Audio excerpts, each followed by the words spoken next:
Welcome to Moms of the Loop podcast, hosted by and recorded for St. Louis moms. Grab your laundry basket, kick your feet up for nap time, or head out the door for pickup and spend a little time catching up with your favorite St. Louis moms. Hosted by a fellow St. Louis mom, Rebecca Coast, let's dive into our discussion today.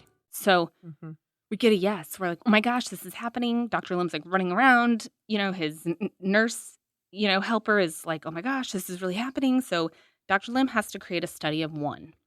And we have to get it approved through WashU and through the FDA. This is not easy stuff. No. And it takes time, and anybody can say no or maybe or put it off. Meanwhile, we're still trying to get Kyle treatment. Right. He's getting sick. Rebecca, throughout his treatment, we were in the hospital a dozen times. He had at least 10 blood transfusions, tons of, different infusions. Like, this was not pretty or easy at all. Right. And you didn't have time. We didn't have time. You didn't have time. No. Yeah.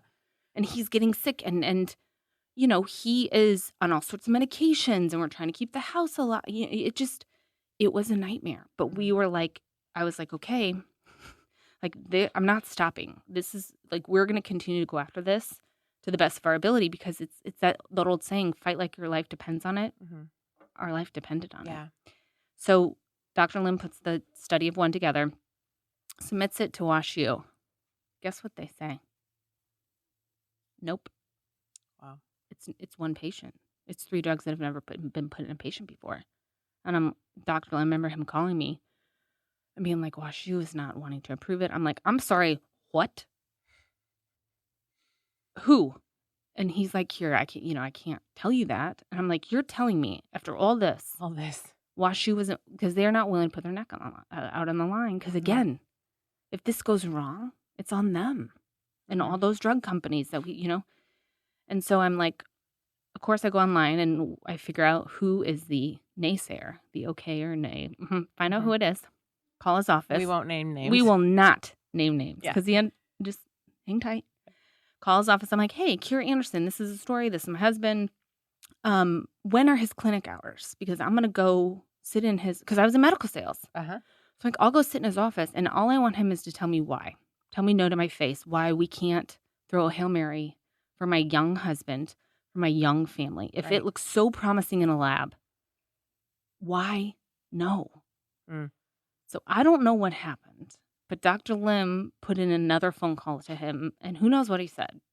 This woman's coming after you. I'm not sure. But I mean, I wrote up an email. I printed off pictures of my family. I was going to go leave it at his office. And then I legit was going to wait in the parking lot, of course, safely, not with any weapons by any means, but just to try to see him while he's walking into the clinic, bring him coffee and be like, hey, I was willing to do anything. He changed his mind. He said yes. So then we had to go to the FDA. That's a big beast. Yeah. So I ended up knowing somebody, because again, I'm calling around, emails, writing letters, trying to find people to fund the study in the meantime, because we didn't know whether we were going to get compassionate use or not.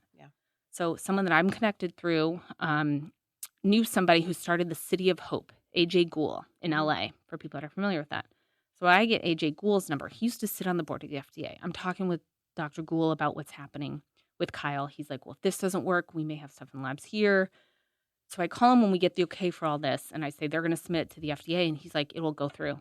I promise you it'll go through. Don't worry. It goes through. I don't know what happened. I don't know if he called. What's the timeline of this? Oh God, good question. Like weeks, I would say. To month. I mean, it's he ended up getting, so the questions started happening in December. He ended up getting in March is our first treatment. And again, he was sick. We were in and out of the hospital. Like, we were trying to keep him, like, the cancer from not growing, trying to keep him not plugged up. I was draining bags of fluid, his stomach. I mean, he was bedridden. But there's something in me. I'm like, Kyle had a strong will to live. Some people that get those diagnoses, it's mentally, it is a wreck.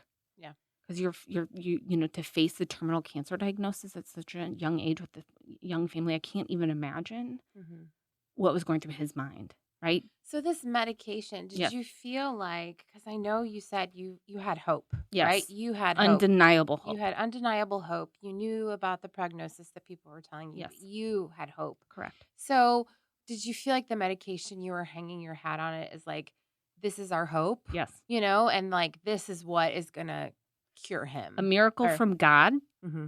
which I think this drug was, these medications were. I mean, yes, this was, I felt like it was the only option, was such an outlier. Because most patients in his shoes wouldn't make it past a few months. Yeah. So I'm like, this is it. And so we're in December we're 20. So we're like a month and a half after his diagnosis. Is when we're starting to, the wheels are turning about, all right, what else do we have? Because those 2 standard care treatments aren't really working. Okay. And I'm going to back up, and this is very important for people to know, because GI cancers are on the rise.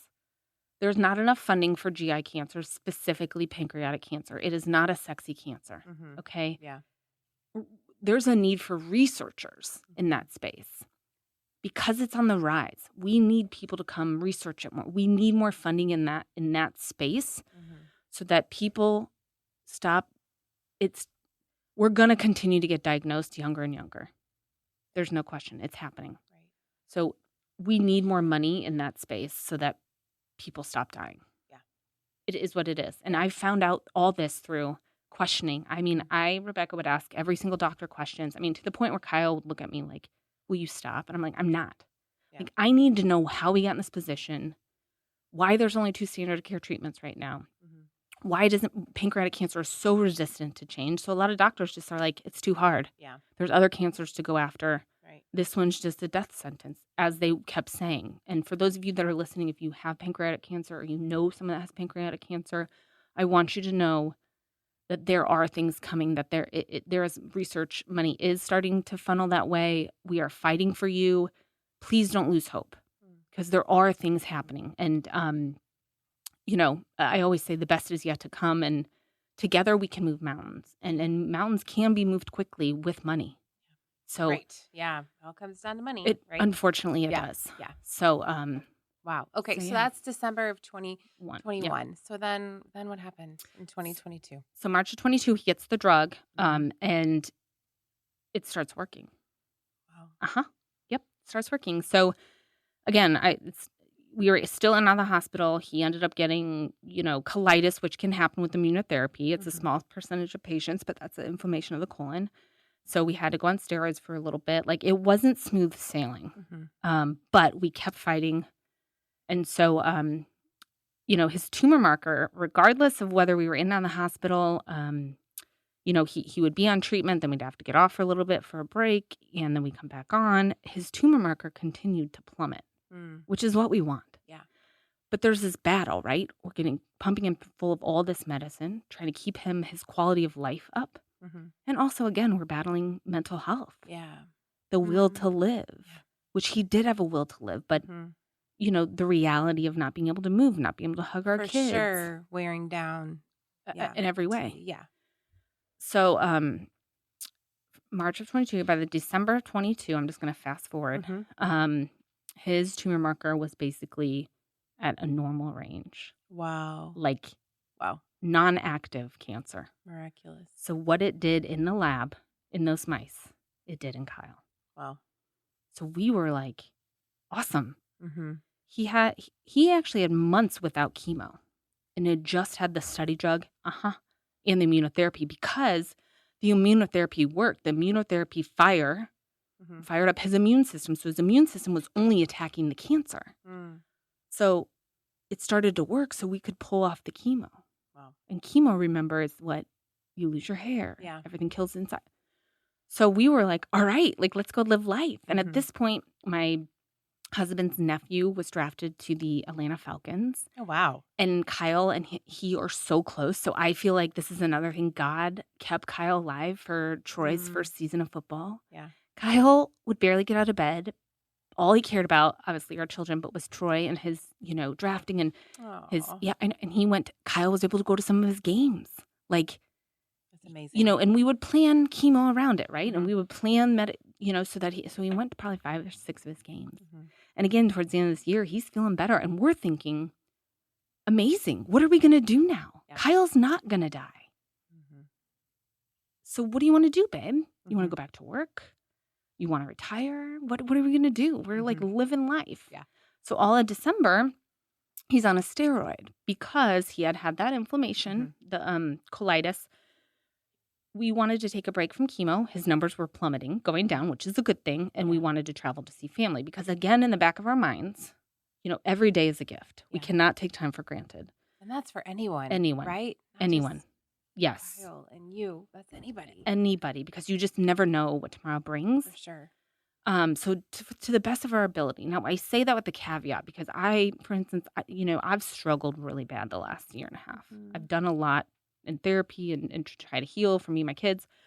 Some days I don't feel grateful. And I know I'm not alone in that. Some days depression and anxiety take over. But every day you get a new day to try again. Yeah. And even just starting with one thing, closing your eyes and just saying, I'm really grateful my kids are healthy today. I'm grateful that I woke up today. Like, even just that. Yeah. Because, I don't want to say I took Kyle for granted, but I did. I took for granted I had a husband. Yeah. And the father of my children. Of course it was Kyle. We weren't going to get cancer. Not our family. Right. So fast forward to December, we go visit my family. We go visit his family. We're like, holidays, and when's Troy's, when are we going to go to another Atlanta Falcon football game? And, we ended up planning a trip to the beach in January. Like I said, not big winter fans. And leading up to that trip, he was not feeling well. We didn't even know if we were going to be able to go. Okay. And his numbers started to come up a little bit. And we're like, that's weird. Of course, Kyle and I are freaking out. Dr. Lim's like, it's fine. It can happen. We'll just get him back on chemo. Because remember, he hadn't had chemo for months. Well, what had happened, unbeknownst to us, we found out a few weeks later, because he was on steroids, he was on a low dose, but he was on it long enough that it started to put out the immunotherapy fire. Oh. So the immunotherapy fire was dwindling because his numbers kept going. Well, then they started to go up again. What happened was the cancer, which can happen, the cancer fire started up again. I'm just using these analogies for people that aren't scientific because I'm not. Yeah. So the cancer started to grow again, and we tried to give him chemo, and then he'd get sick, so we'd have to take it off. And long and the short of it is, basically February, March, April, beginning of April, it was a battle. Chemo, hospitalization, get him better, steroids, try again, chemo, and unfortunately, the cancer won. So he took his last breath April 3rd of 2023. And that was it. It was a 17-month battle. Battle every day. In every way. In every way. You went to battle for your family, for your husband, for... And, people will say, I don't know how you did it. And I just look at them and say, you would have done it too. In our position, with our age. Yeah. What else do you do? I'm definitely not one to sit back. And people that have worked with me or know me well know. Like, I'm like, if it can be done, let's go do it. So, and I want to point out here too, cancer essentially will affect, if you live long enough, 1 in 2 people in your lifetime. So it's not just us and our family. There are lots of other families in our own community that also have been through some really treacherous, battles. And, to those moms or widows, like, I hear you, I see you, I know what you're going through, and we're in this together. It is, it's something I would never wish on anybody. Ever, because it's going to be a lifelong journey for us, uphill battle. Yeah. So I feel like, because I watched your story unfold, and read and, followed it all carefully and prayed so hard for Kyle and for your family. And, I know you said you were dealt a hard lot, Our set of cards are not one that I would ever wish on anybody. Right. And I think that, sitting here holding my little baby, and it's like, what do you do when life gives you the unthinkable, the unimaginable, the unfathomable? And I just wonder, like, how did you find the strength to mom? From that day forward, how did you do it with 3 little kids? It was really, really hard. I try to compartmentalize. And there's a part of our story that I definitely don't talk about on my Instagram or my Facebook. I have a podcast too, actually. That's Oh. yeah. Oh. I do. It's called Yes We Can. It's about I bring on people that have been through something about turning pain into purpose.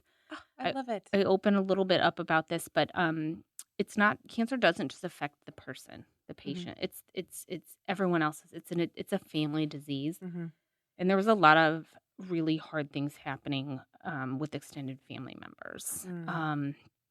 And so there was actually a lot of, I'm just going to speak from my perspective. There was a lot of shame and guilt put on me because I continued to go to the gym. I continued to work out. I did stop teaching. But I made it to the gym almost every day because it was the only time that for some of the time I was able to focus on doing something. But cancer was on my mind 24 hours a day. With my children, I tried to be as happy as I could for them and still keep it together. So it was one day at a time, 1 hour at a time sometimes, just getting up, getting in the shower, doing my makeup and my hair just so I felt like a human. But I got a lot of shame for it because people were like, how could you continue to keep your Instagram going? How could you continue to go to the gym? But our whole life was cancer. And I knew that I had to be the mother of these three children. But I hired help, which was good and bad. A couple of the gals, I went to Facebook and did not find success there, and that a couple of the gals had some mental health struggles themselves and kind of got together and turned on us. One of them, it was crazy. It was crazy. Maybe that's a whole nother podcast. Yeah. You definitely got to vet your people out, people. One of them wrote Kyle a secret admirer letter on his birthday. Like that kind of out there. Yeah. Oh, dear. I mean, there's things looking back where I'm like, I can't believe that we had to go through that. Yeah. So, anywho, yeah, it's just every day I just look at those children. I mean, I laid in my older daughter's bed for the first probably 2 months. I slept with her because she and Kyle were so close. Sure. And Kyle's sister came down and helped manage his medicines and things initially. Okay. So, yeah, but just one, I mean, sometimes it was minute by minute. Do you feel like, are you grateful that you had that, Which? Like, are you grateful that you had this, kind of obligation to get up every day and, or do you feel like that stunted your ability to grieve your husband? I was in survival mode. Yeah. That's it. I was just trying to survive. And,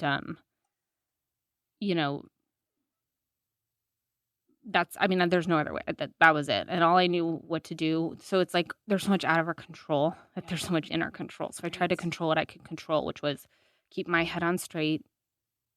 Exercising is very important to me mentally and physically, as most people, right? Yeah. I had to keep that going despite the shame I was getting for doing that because I knew mentally I wasn't going to be able to function. And I had just finished nursing my son. My hormones were everywhere. Yeah. I mean, it was just a complete mess. So I had to keep it together for myself and my children. But yeah, for my kids, being there for my kids and Kyle, stable enough mentally to make decisions. Although things were cloudy, I forgot things all the time. My brain went into fight or flight mode, right? So, there's a lot that's fuzzy that I don't remember. Of course. What was helpful to you, like from the outside world during, especially this first year, this first year and a half of your grief journey? Like what has been helpful to you? Yes. So there was a meal train and that was helpful initially, but then it got overwhelming to try to manage it. Okay.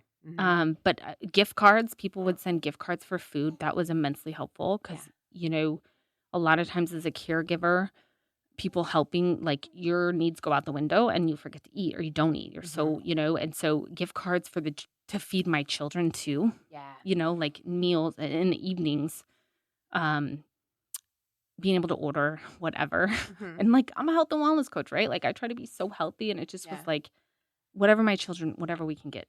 Like, I'm just going to order it. It's so easy. Yeah, get in them, yeah. So meal gift cards for meals were super helpful and a huge relief. Okay. Yeah. that was really helpful. And lots of prayers. I mean, people would send us messages. Like I every single message I read, even if I didn't respond, something, I'm thinking about you, Kira, we're praying about you. Like those matter. I remember who sent messages and who stood by us and who sent us cards, and a whole classroom made posters of Kyle, way to go, Kyle, Team Andersen, keep going. Like all those things matter. And if you're somebody who's thinking, I have a family member or a friend who's, battling cancer right now, every little thoughtful thing, I mean, anything you can do. People would leave my kids books. Awesome. Activity things for them. Blankets. I mean, I just felt like any effort, anything anyone ever did, I was so grateful for it. And I was not able to thank them because it was just, of course, survival. Yeah. Survival. But it mattered. I remember who was there. I remember who called, messaged, left stuff. I do, because we felt the love and the prayers, for sure. We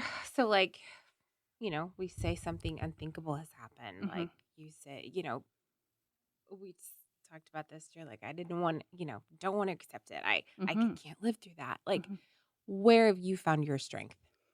Where has your strength come from to do this day after day? So I am a faithful person. I believe that there's a God. I am a Christian, and my faith was really there the whole time. That has to be where the strength came from. I have no other. It doesn't make sense any other way why I had that calming hope. I don't have another explanation for it. And so I know God is there. He's with us in our story, but I'm going to be honest with you. There's a lot of times, especially not necessarily even during his treatment, although sometimes during his treatment, his battle, but after, that I'm like, God, are you serious? Did this really happen to my family? Like, why? Yep. So I know he's in this story, and this is all for a reason, but it doesn't make sense. Yeah. And I look at my children at night when they're sleeping, and I'm like, how it's just not fair. Kyle doesn't get to see his kids grow up. Like, why give us 3 children so quickly, so easily? And I know a lot of people struggle. Yeah. And I feel horrible and have empathy for those people because, but I can't relate because I had kids so easily. But then why give me 3 kids so quickly and then take him away? Right. It doesn't make sense. No. So I have to look up and say, okay, you're in control. I'm not. Yeah. So now what?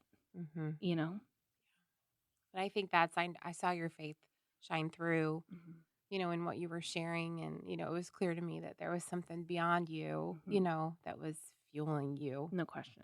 That was sustaining you. And So what could you say to a mom who's listening who is either maybe in the valley, herself, or is walking closely with someone who is? What would you say to them? Well, first, you're not alone.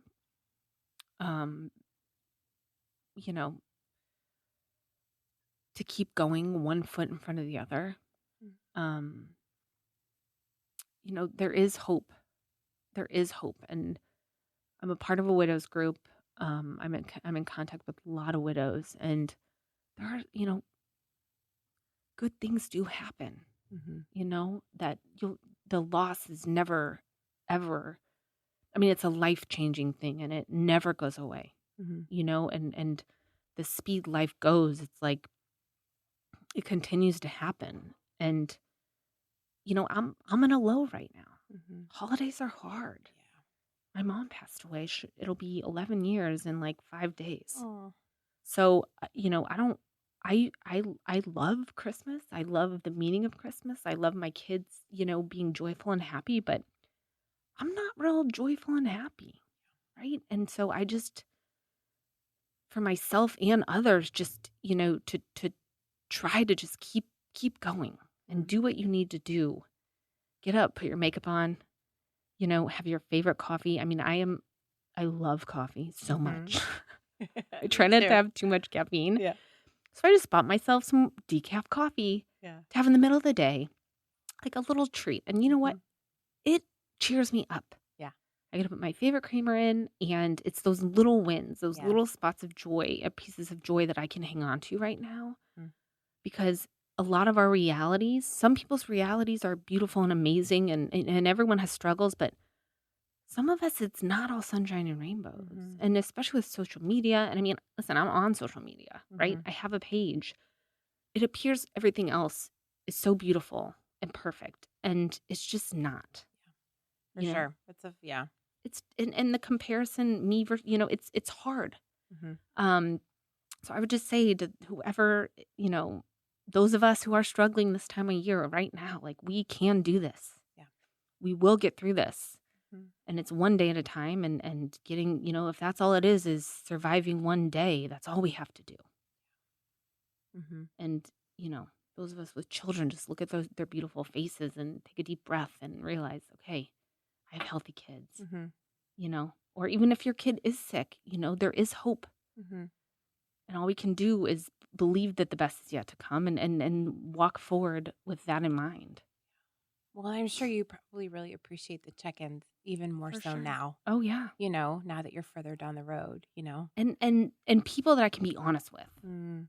How are you? Not great. I'm not. This is a tough time. Yeah. I'm doing the best I can, Yeah. And, I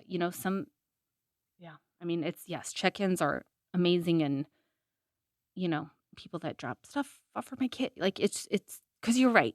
You're right, Rebecca. And I don't know if you're leading me this way or not, but after the big to-do happens, having a baby, someone passes away, it gets quiet. Yeah. Everyone goes back to their life. Yep. And my children and I are left in the dust.